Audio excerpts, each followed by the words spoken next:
Great. So we are ready for questions. We covered a lot here.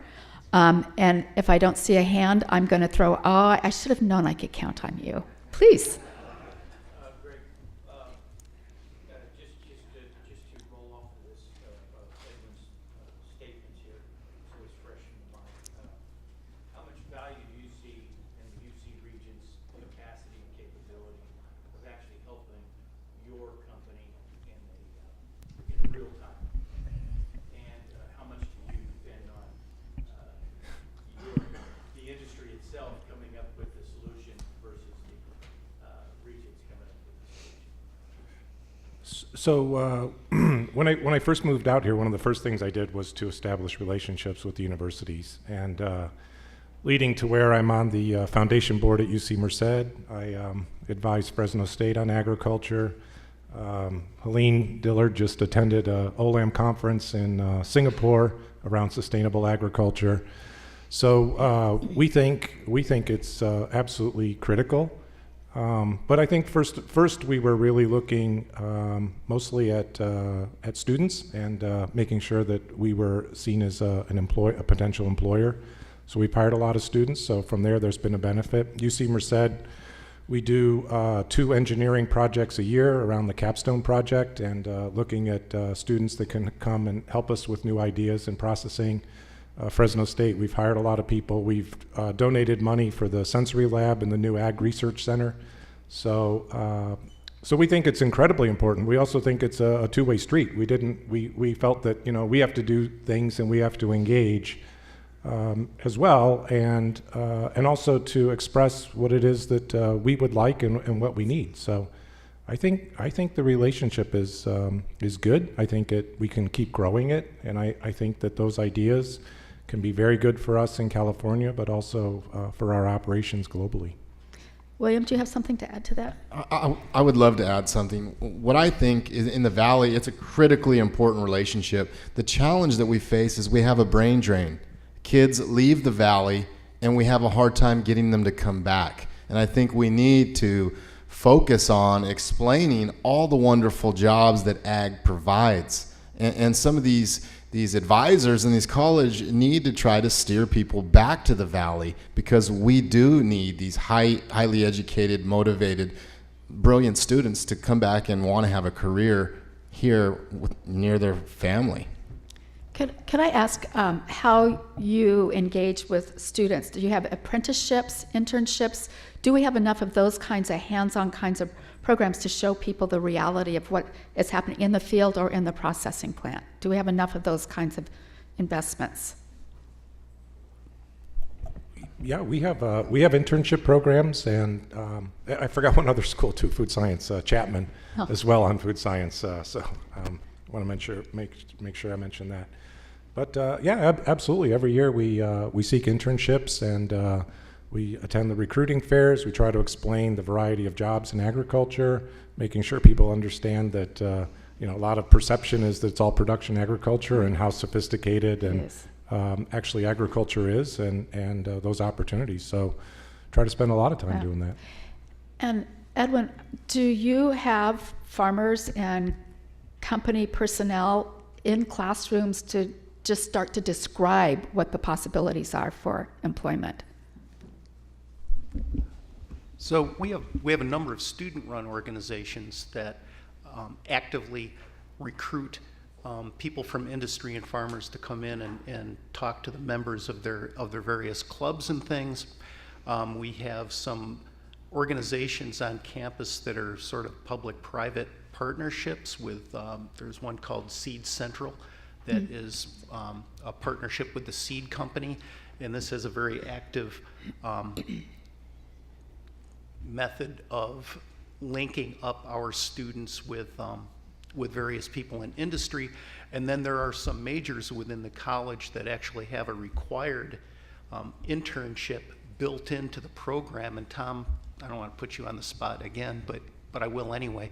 The program that Tom Tomich directs is one of those programs. We have the biggest internship program.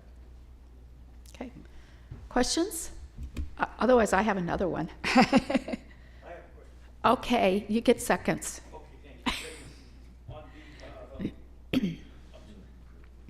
On your nitrogen chart here on page 8, is the source, where's the source listed for that? For the information, 61% of wastewater is discharged to the Pacific Ocean, about 90,000 tons of nitrogen.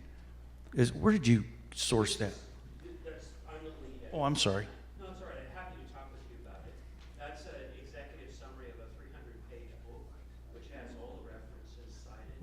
Also, you can go online to our website, and for each of those estimates, there's a data table that shows what are the sources of the data, and what are the strengths and weaknesses of the data and the uncertainty. Okay, so my question is, of that percentage there and amount of tons of nitrogen, potentially, how much of that might be a part of the nitrogen that's being discharged in our groundwater or exposed to our groundwater? And secondly, how much of that 90,000 tons is actually making it into the CVP and going down to Los Angeles and coming out of the tap and possibly seeping into our groundwater through the cracks and crevices that are leaking in the CVP and potentially being a contaminant, a source of contamination to our groundwater? I was just curious. Answer, and I'm happy to talk. Yeah. The short answer is, if I understood your question, for that slice of the pie, the answer Back. is 0. I think we have a question back here. Did you have your hand up? Yes.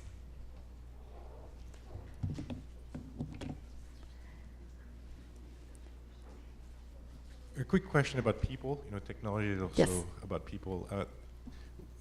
Olivier Jaffagnon from Power Energy. We did a capstone project with UC Davis. We interviewed a lot of farmers, and one of the things we learned about technology is there's a generational gap between people who have been in business for a long time and have a lot of expertise, and the new generation who wants to have a job that is more like the environment they have day to day. So could you talk a little bit about that challenge to get those two parts of the community talking together, so part of succession planning or part of technology adoption or working universities, how we can start the conversation? Because when we come and talk to growers, usually that's a long conversation within farming community, family offices. So I think I'll ask William to take the lead on that. Well, me personally, we're blessed with working for a leader that buys into technology and is an early adopter and really believes that it plays an important role in our jobs, from having email when it was just, coming out. But I think the challenge we have is that there's so much technology coming our way. It may be helpful for the universities and colleges to kind of proof of concept some of this stuff, because it's so difficult to make these sizable investments without having some level of confidence. And so that's, I think, where we find some of the disconnect, not so much within our company, because I do think we can get buy-in, particularly if it helps people be more efficient or effective. And we do have to find ways to have our employees be more thoughtful, not so much just doing the manual labor, but be a part of the solution and using their brain. And the advent of technology will allow us to do that. There is some resistance to any kind of change, but if you can demonstrate that it's going to make people's lives better, they're going to be more efficient, they're going to make more money, those kind of things are easy to get people to buy in. But the fact that we're going to have to make large investments in things that aren't proven, I think, is where the challenge really lies. Yeah, if I could add, I've been very impressed with Western Growers for the produce sector, has established an innovation center. As the drought happened, we got worldwide coverage. We were all inundated with people. Ag was the new shiny object, and it's like, here, we've got a solution for you. And they had never connected back to what our real problem was and how it would work there. And we started sending everybody, if you haven't done trials with a university of some kind to show us the data, we don't have the time to do that. And that's what happened to Western Growers. So they've really shortened that gap between innovators who think they've got an answer to this is what the real challenges are for us, and then housing some of those startups in the innovation center close to where the industry is. And I think that's just a great example of how we can work together to really bring the potential solutions together and accelerate what will be the final solution. Mark? Yeah, Karen, I was just going to say that for our company, AgriLogix, that we became a member of the Innovation Center of Western Growers, and it's been very helpful to us, you know, to be able to connect with growers that are really eager to try and find new solutions and ways to help with their harvest management or irrigation management. And then the other thing, that's where you know, what I mentioned earlier, I think that's, you know, young people are just, technology is just in their blood. I mean, they've grown up with it, and that's where we can really take advantage of the generation. I mean, the average age of the farmer, what is 60 years of age or so, you know, on a national level. So bringing young people in with this technological background that's just part of their everyday life, you know, and taking advantage of bringing them into your operation is a good thing to do. Okay. This woman's had her hand up for a while, and then I think we're probably the last question. Good morning. My name is Jawanda Collins. I'm from Stanislaus County, so I've wandered a little far from home. I'm a big fan of regional efforts, and I'd like to backpedal a little bit to the workforce. I'm the Chief Workforce Development Officer of Stanislaus County. And in our area, I'm a big fan of CTE and cultivating pathways to industry. And so I'd like to know, I know you mentioned internships, but in our area, I really like to try to foster relationships to keep our workforce local. And sometimes the best way to do that is through seasonal employment, and they're able to learn and then build a really great partnership and get their foot in the door. We, in some cases, have found some pushback from your seasonal providers, some of the temp agencies and things like that. And so I'm wondering if you're making any headway with getting some of your temp agencies to hire high school or community college folks. Oftentimes, you employers have sometimes a 2-year worth of work experience requirement, and so this is the best way for us to get the young folks in the door.